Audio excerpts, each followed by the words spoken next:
Aujourd'hui, donc, vous allez parler, enfin, on va vous parler, vous allez débattre avec nos intervenants d'innovation en formation. C'est un vaste sujet.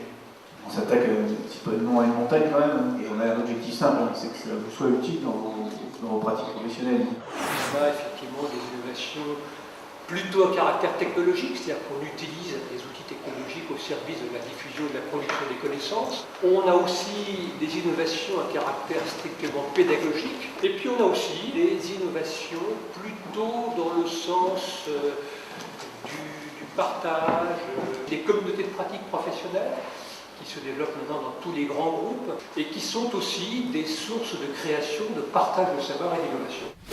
Je vais centrer mon propos sur un moyen en particulier qu'on a accompagné, qui est le portefeuille d'expériences et de compétences en formation.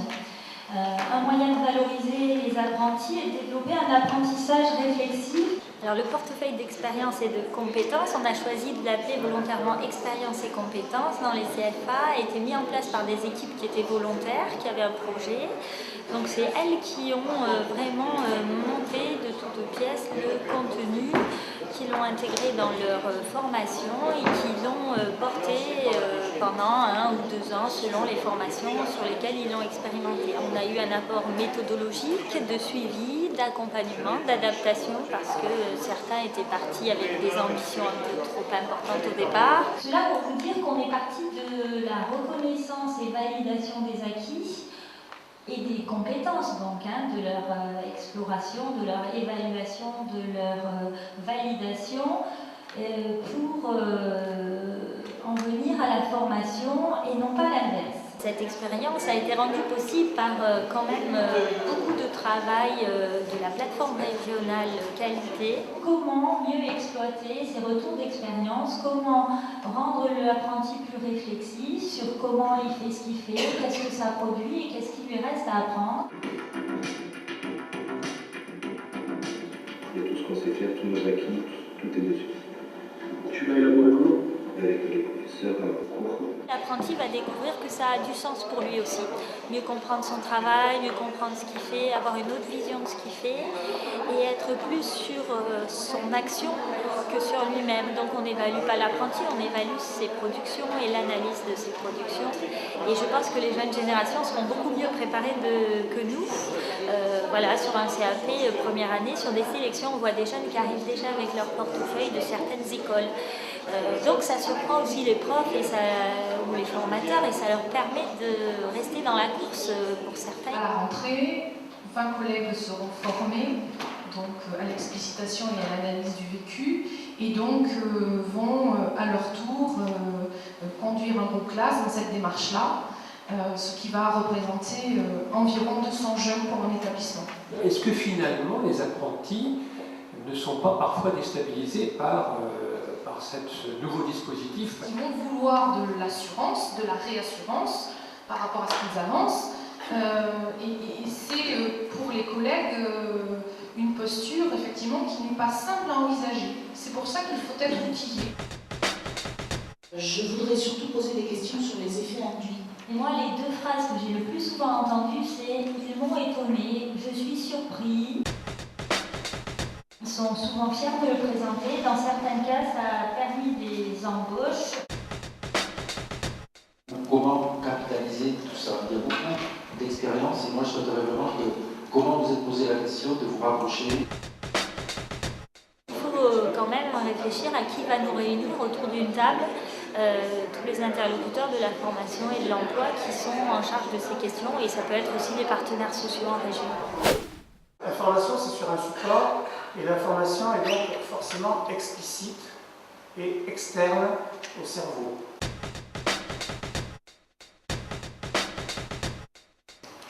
Est-ce qu'il s'agit de former les gens ou est-ce qu'il s'agit que les gens apprennent? Comment on peut accompagner les organisations en fait, pour qu'elles soient plus apprenantes? L'important, c'est pas de former les gens, l'important, c'est que les gens apprennent. La formation devenant un moment de ce cycle, de cette problématique de l'apprentissage, et un moment qu'il faut absolument mettre en cohérence avec les autres moments. Gérer un projet aujourd'hui, c'est extrêmement compliqué, dans l'incertitude, dans les environnements extrêmement mouvants.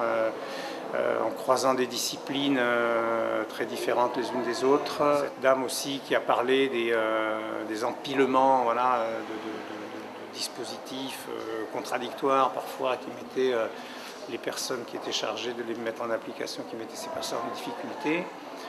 Je pense que tout ça, c'est des choses qui sont extrêmement intéressantes à entendre et qui posent peut-être la question, voilà, quand on dit sous forme un petit peu slogan que l'apprenant doit être au centre du système, ouais, peut-être, il est peut-être au centre, mais un système qui est très pressurant, quoi, ou pressurisant. Dans un premier temps, j'avais envie de voir avec vous pourquoi il est décisif d'innover en formation d'un point de vue européen.